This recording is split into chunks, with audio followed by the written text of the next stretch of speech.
ఉన్న బంగారాన్ని విడిపించి ఆ రోజు ఆన్లైన్ రేటుకే మేము కొంటాం. Sharma gold company. నమస్కారం, వెల్కమ్ టు సుమన్ టీవీ. నేను గీతాంజలి. ప్రస్తుతం మనతో పాటు ఋగ్వేద అధ్యాపకులు, ప్రముఖ ఆధ్యాత్మికవేత్త, హిందూ ధర్మక్షేత్రం వ్యవస్థాపకులు సంతోష్ కుమార్ ఘనపాటి గారు ఉన్నారు. వారితో మాట్లాడదాం. గురుగారు నమస్కారం అండి. మంగళమ్మ, నమస్కారం అమ్మా. గురుగారు, చాలా సందేహాలండి. సనాతన ధర్మంలో అసలు ఏమున్నాయి, వీటి గురించి ఎలా చెప్పారు, ఆధారాలు ఏమిటి, వీటికి సైంటిఫిక్ రీజన్స్ ఏమైనా ఉన్నాయా అని చెప్పి రకరకాలుగా అడుగుతుంటారు. కొన్ని అంశాలు అయితే గుడికి వెళ్ళడం అనేది ప్రతి ఒక్కరం పాటిస్తాం. అందులో భాగంగా పండగలు ఉన్నప్పుడు వెళ్ళే వాళ్ళు కొంతమంది అయితే ప్రతిరోజు గుడికి వెళ్ళే వాళ్ళు ఉంటారు. అసలు గుడికి ఎందుకు వెళ్ళాలి, ఏమైనా సైంటిఫిక్ రీజన్స్ ఉన్నాయా? ఎందుకంటే గుడికి వెళ్ళగానే ఒక ఎక్కడ లేని ప్రశాంతత మనల్ని అలా అల్లుకుంటుంది. బయటకు వచ్చిన తర్వాత మళ్ళీ నార్మల్ అనిపిస్తుంది. కొన్ని ప్రభావం ఎలా ఉంటుందంటే కొన్ని రోజుల వరకు అబ్బా ఆ గుడికి వెళ్తే భలే అనిపించింది అనే భావన మనలో ఉంటుంది. మళ్ళీ వెళ్ళాలి అనిపిస్తుంది కొన్ని దేవాలయాలకి. ఎందుకు ఇలా జరుగుతుంది అసలు? ఇప్పుడండి దేవాలయాల్లో ముఖ్యంగా మనం చూడవలసినది గర్భగుడిలో ఉన్నటువంటి మూర్తి. ఈ గర్భగుడిలో ఉన్నటువంటి మూర్తి ఎవరైనా సరే, గణపతి కావచ్చు, సరస్వతి కావచ్చు, అమ్మవారు, ఇంకా మహావిష్ణువు కావచ్చు, శివుడు కావచ్చు, ఎవరైనా కావచ్చు, మొట్టమొదట దేవాలయం నిర్మించాలి అనే సంకల్పం తీసుకున్నప్పటి నుండే అక్కడ ఏ విధమైనటువంటి విగ్రహం ఉండాలి అనే నిర్ణయం ముందు జరిగిపోతుంది. అంతే కదండి, అంతే. కానీ ఇష్టానుసారము ఏ మెటీరియల్ పెడితే ఆ మెటీరియల్తో విగ్రహాన్ని తయారు చేసి లోపల పెట్టరు. మీకు అంతే కదా, శాస్త్రపరంగా ఖచ్చితంగా ఏ విగ్రహం ఉండాలి అనేది నియమం ఉంటుంది. ఎక్కువగా సాలగ్రామ శిలతో విగ్రహాలు తయారు చేస్తారు. మీకు సాలగ్రామ శిల యొక్క మహత్వం ఏమిటి అని అంటే కనుక, మరి పరిశోధనలు చేశారో లేదో తెలియదు, సాలగ్రామ రూపానికి చేరడానికి ఏదైనా ఒక శిల, అంటే ఒక జంతువు వచ్చి అక్కడ ఈ జలచరాల్లో ఉండేటటువంటి జంతువు వచ్చి చేయడం, ఇదంతా కూడా ఒక ప్రాసెస్ ఉంటుంది. నత్త మొదలైనటువంటిది ఏ విధంగా ముద్రలు వేయడం, ఇదంతా మనం చూసినప్పుడు ఒక సాలగ్రామ అనేది తయారవడానికి కొన్ని కోట్ల సంవత్సరాలు పడుతుంది. కోట్ల సంవత్సరాలు. ఇప్పుడు మనం నేడు ఇంట్లో పూజించుకునేటటువంటి సాలగ్రామ అనేది ఏదైతే ఉంటుందో మనకు సింపుల్ గా అనిపించవచ్చు, కానీ దానికి కోట్ల సంవత్సరాల చరిత్ర ఉంటుంది. కార్బన్ డేటింగ్ చేస్తే ఖచ్చితంగా మీకు అది తెలుస్తుంది. ఇన్ని సంవత్సరాల పాటు ఎంతకాలం అది ఎన్ని సృష్టిని చూసి ఉంటుంది, ఇంతకాలం పాటు నీటిలో ఉండి అది ఎంతమంది దేవుళ్ళని చూసి ఉంటుంది, ఎంతమంది అవతారాలను చూసి ఉంటుంది, ఎంతమంది సముద్రానికి వచ్చి ఉంటారు, ఎంతమంది ఇది చేస్తుంటారు. ఈ విధంగా మనం చూసినప్పుడు ఇన్ని కోట్ల సంవత్సరాలకి ఆ యొక్క శిలకు ఒక మహిమ అనేది ఒకటి వచ్చేస్తుంది. ఆటోమేటిక్ గానే ఒక వింటేజ్ పవర్ అనేది ఉంటుంది, వచ్చేస్తుంది. అది ఒకటి. కావున రాయి అనేది ఎంచుకున్నప్పుడే అందులో చాలా ప్రత్యేకతలు ఉంటాయి. ముఖ్యంగా సాలగ్రామ శిల ఎంచుకుంటారు, చాలా పాతది కాబట్టి. పైగా దానికి సాలగ్రామ మహత్వం కూడా చాలా విశేషంగా చెబుతారు. ఎందుకంటే మహావిష్ణువు సాలగ్రామ రూపంలోనే ఉంటాడు. సాలగ్రామ ఉంది అని అంటే మీకు మహావిష్ణువు ఉన్నట్టే, మీరు ఆవాహన చేయకపోయినా కూడా. అంత గొప్పది మీకు సాలగ్రామ అనేది. కావున అంతటి సాలగ్రామ శిలతో విగ్రహాన్ని శాస్త్రంలో చెప్పిన విధంగా చెక్కుతారు. ఎలా పెడితే అలా చెక్కడానికి వీల్లేదు. చిన్న తేడా వచ్చినా ఆ విగ్రహం పనికిరాదు, చిన్న డ్యామేజ్ అయినా పనికిరాదు. దానికి చాలా నియమాలు ఉంటాయి. చక్కగా వీళ్ళు విగ్రహాన్ని తయారు చేశారు శిల్పులు. చేసిన తర్వాత వీళ్ళు తీసుకొస్తారు, దేవాలయానికి వస్తుంది. ఆ తర్వాత అప్పుడు అంటే గొప్పగా తయారైనటువంటి గొప్ప శిల్పి చేత చెక్కబడినటువంటి ఆ యొక్క విగ్రహం దేవాలయానికి వచ్చిన తర్వాత మళ్ళీ సంస్కరించబడుతుంది. దానికి దైవిక శక్తులు రావడం కోసం దానికి ఒక కొంత ప్రాసెస్ ఉంటుంది. అధివాసాలు అంటారు ప్రతిష్టా విధానంలో. జలాధివాసం అని, శయ్యాధివాసం అని, ధాన్యాధివాసం అని, పుష్పాధివాసం అని చాలా అధివాసాలు చేస్తారు. అంటే ఒక్కొక్క ద్రవ్యంలోనూ కూడా ఆ విగ్రహాన్ని ఒక సమయం పెట్టుకుని ఆ సమయంలో ఉంచుతారు మొత్తం విగ్రహాన్ని. అంటే ఒక రకంగా ఆ విగ్రహాన్ని రకరకాల కెమికల్స్తో ఆ యొక్క విగ్రహాన్ని శుద్ధి చేసినట్టు లెక్క. మన భాషలో మనం చెప్పాలంటే అది కూడా అయిపోయింది. అయిపోయిన తర్వాత ఆ విగ్రహాన్ని తీసుకొని వస్తారు. మహాతపశక్తి సంపన్నులైనటువంటి, అంటే ఎవరంటే వాళ్ళు ప్రతిష్ఠ కార్యక్రమం చేయరు కదా, రోజు త్రికాల సంధ్యావందనం, అగ్నికార్యం, జపం, తపం, ఔపాసన, పంచాయతన పూజ ఇవన్నీ చేసుకునేటటువంటి అప్పటికే తపశక్తి కలిగి ఉన్నటువంటి పండితులు మంత్రోక్తంగా 3 రోజులు 5 రోజులు ఈ విధంగా ప్రతిష్ఠా కార్యక్రమాలు నిర్వహించి చక్కగా ఆ యొక్క ప్రతిష్ఠా కార్యక్రమం అనేది చేస్తారు. దానికి ఒక మంచి ముహూర్తం ఉంటుంది. మంచి ముహూర్తంలో విధి విధానాలతో సుస్వరమైనటువంటి వేద మంత్రాలు పఠిస్తూ చేస్తారు. నేను మీకు ఒక ఎగ్జాంపుల్ చెప్తాను. ఈ మధ్య కాలంలోనే మా ఊర్లో ఒక ఉన్నతమైనటువంటి ఎయిర్ ఫోర్స్ ఆఫీసర్ ఒక ఆయన వచ్చాడు. ఎయిర్ ఫోర్స్ లో ఆయన అంటే చాలా హై లెవెల్ బోర్డు మెంబర్ ఆయన, అంటే డైరెక్టర్స్ వాళ్ళు ఎవరో ఉంటారు అన్నమాట అండి. ఈ ఉద్యోగుల్ని ఎంపిక చేసే బోర్డులో ఆయన ఒక ఉద్యోగి, పెద్ద ఉన్నత స్థాయి ఉద్యోగి, రిటైర్డ్ పర్సన్. ఆయన వాళ్ళ ఆవిడకి క్యాన్సర్తో బాధపడుతూ ఉంటే ఎవరో చెప్పారు, మీరు ఫలానా పండితులు అని మాకు తెలిసిందండి, ఋగ్వేదంలోనే క్యాన్సర్కి ఒక మంత్రప్రయోగం ఉంది అని మా గురువు గారు చెప్పారు, మీ వద్దకు వెళ్ళి చేయించుకోమన్నారు అని మా దగ్గరికి వచ్చారు. ఆయన ఒక 4-5 సార్లు వచ్చి తిరిగి అడిగేసరికి వాళ్ళ బాధ చూసి, కొంచెం సమయం ఉండదు నాకు, వాళ్ళ బాధ చూసి తప్పకుండా నేను చేస్తానండి అని నేను మా శిష్యులు మేమంతా వెళ్ళి కార్యక్రమం చేయించాం. మీరు కావలిస్తే మీరు మా ఊరు వచ్చినప్పుడు వాళ్ళని కూడా మీరు వెళ్ళి మీరు అడగచ్చు. మొత్తం అది మేము 3 రోజుల పాటు చేసామండి జపం. 3 రోజుల పాటు జపం చేస్తే మొదటి రోజు వీళ్ళకి కీమోథెరపీ అని చేస్తారు. మొదటి రోజు మేము జపం చేసాం. రెండో రోజు జపం చేసిన తర్వాత ఆవిడ కీమోథెరపీకి వెళ్ళింది. అసలు డాక్టర్లు ఆశ్చర్యపోయారని, 3వ రోజు మేము జపానికి వెళ్ళినప్పుడు వాళ్ళు చెప్పడం మాతో, అసలు డాక్టర్లే కొంచెం అన్నారు మీది డెవలప్మెంట్, అంటే ఏదో మేము చేయగానే మొత్తం రోగం పోయింది, ఆవిడేమో మళ్ళీ చెంగున పరిగెత్తింది అని కాదు అక్కడ ఉద్దేశం. డాక్టర్లు ఒక అభివృద్ధిని చెప్పారు. ఇంతవరకు మేము కీమోథెరపీ చేసినప్పుడు మిమ్మల్ని ఉన్న స్థితికి నేటి స్థితికి చాలా తేడా ఉంది. ఏం జరిగిందో అది మరి దైవాధీనమేనండి, దైవశక్తి ఏదో మొత్తానికి నడుస్తోంది, మంచి డెవలప్మెంట్ ఉంది, ఖచ్చితంగా ఈవిడ బ్రతికి బట్ట కడుతుంది అనేది మా యొక్క ఉద్దేశం అని డాక్టర్లు చెప్పారు. 3వ రోజు వచ్చారు, మళ్ళీ కార్యక్రమం చేశాం. దంపతులు ఒకటే వాళ్ళకి ఆనందం. ఏమిటి ఆనందం వాళ్ళది? వాళ్ళు చాలా సంపన్నులు, వాళ్ళు కోటీశ్వరులు, వాళ్ళ ఇంట్లో ఎక్కడికక్కడ బంగారు పెయింటింగులు ఉండేవి.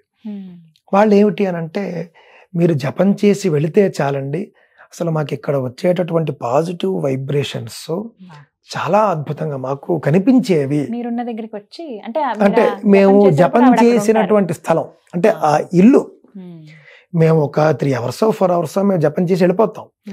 ఆ మంత్రం తాలూకు వైబ్రేషన్స్ అక్కడ ఆ ఇంట్లో ఉంటాయి కదా, అవి మేము ఎక్స్పీరియన్స్ చేస్తున్నాము, మాకు గొప్ప దివ్యానుభూతి కలుగుతోంది అని వాళ్ళు చాలా గొప్పగా చెప్పుకుంటూ వచ్చారు. అప్పుడు క్యాన్సర్ పేషెంట్ 3 రోజులు మాకు ఆవిడ గొప్ప గొప్ప వంటలు చేసి పెట్టింది. అదేమిటండి మీరు మీకు ఒంట్లో బాగుండదు కదంటే, లేదు నాకు ఏమిటో మరి మిమ్మల్ని చూడగానే నాకు శక్తి వచ్చేసింది అని ఆవిడ అద్భుతంగా ఉండిందండి మొత్తం అన్ని వంటలు కూడా. అంటే మేము చేయించింది కూడా 2 నెలలు అయిందంతే. వాళ్ళు మాట్లాడుతూ ఉంటారు, కొంత టైము పడుతుంది, కానీ ఈ యొక్క మంత్రం యొక్క దివ్యానుభూతిని వాళ్ళు అనుభవించారు, మాకు చెప్పారు. ఇదే నా యొక్క పాయింట్. అంటే ఇప్పుడు మంత్రం అనేది వేద మంత్రానికి, వేద మంత్రం స్వతసిద్ధంగా ఉద్భవించింది సృష్టి ఆదిలో. మంత్రానికి స్వరము, ఉచ్చారణ, దేవతలు, శక్తి స్వతసిద్ధంగా ఉంటుంది. శాస్త్రంలో చెప్పిన విధంగా సుస్వరంగా తప్పులు లేకుండా 100కు 100% ఉచ్చరిస్తే ఆ మంత్రానికి శక్తి ఉంటుంది. ఆ శక్తి బయటకు వస్తుంది. అది విన్నవాళ్ళు దానిని అనుభవించగలుగుతారు, ఆ యొక్క ఫలాన్ని వాళ్ళు కూడా అనుభవిస్తారు. ఆ యొక్క ప్రదేశం కూడా పునీతం అవుతుంది. ఇది నేను చెప్పదలుచుకున్నది. మీరు ఇక్కడే కూర్చొని, మీరు ఇప్పుడు ఉదాహరణకి మీరు చాలా క్షేత్రాలకు వెళ్ళి ఉంటారు, ఇక్కడే ఫలానా మహర్షి ఇన్ని వేల ఏళ్ళు తపస్సు చేశాడు, భద్రాచలం, ఆయన మహర్షి ఒక ఆయన భద్రర్షి, ఆయన ఎన్నో ఏళ్ళు తపస్సు చేసినటువంటి ప్రదేశము అనే మనకి అది పవిత్ర స్థలం అయిపోతుంది.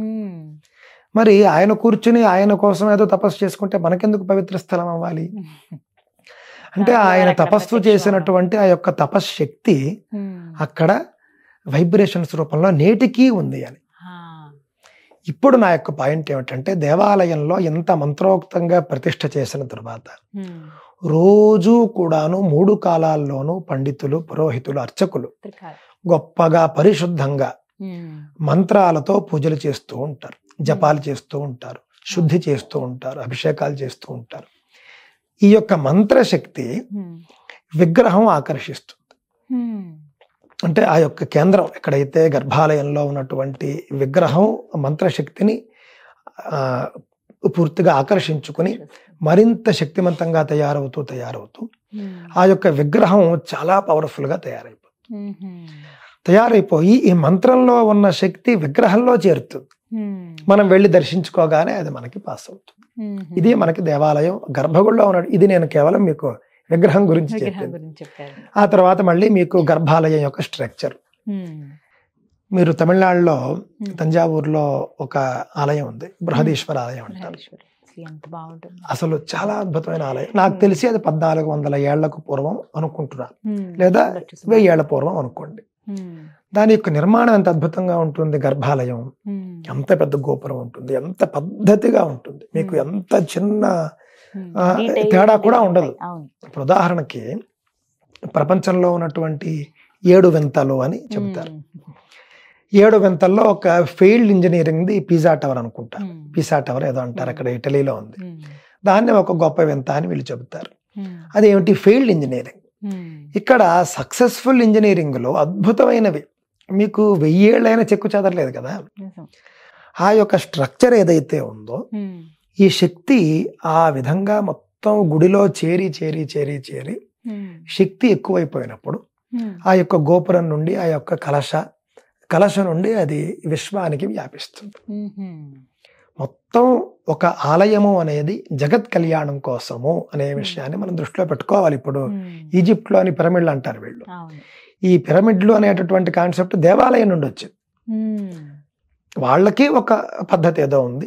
ఆ విధంగా ఏది ఏమైనప్పటికీ కూడా త్రికోణాకారము అనేది అన్ని చోట్ల మనకు కనిపిస్తుంది.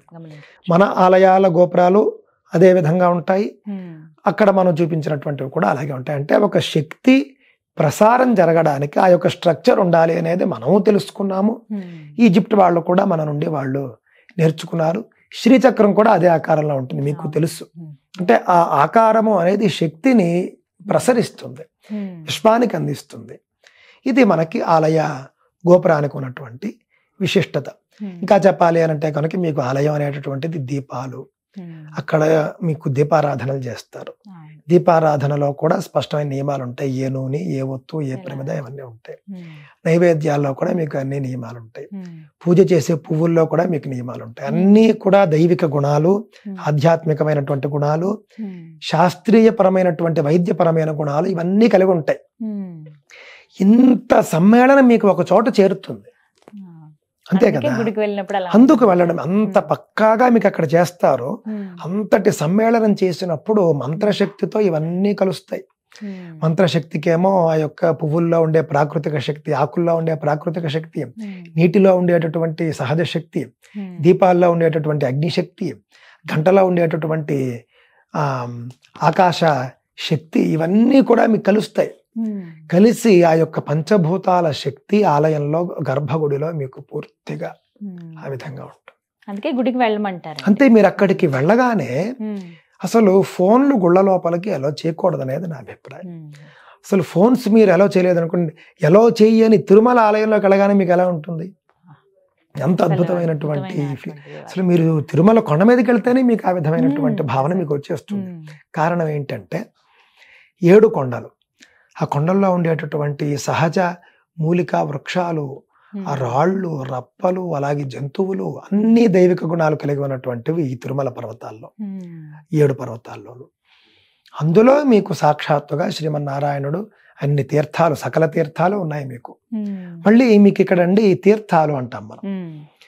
ఇప్పుడు మనకి నదికి చాలా పవిత్రత ఉంటుంది. ఎందుకు పవిత్రత అనేది చెబుతాను మీకు. నదీ తీరాల్లో ఎక్కువ ఆలయాలు ఉంటాయి, లేకపోతే సముద్ర తీరాల్లో ఆలయాలు ఉంటాయి మీకు.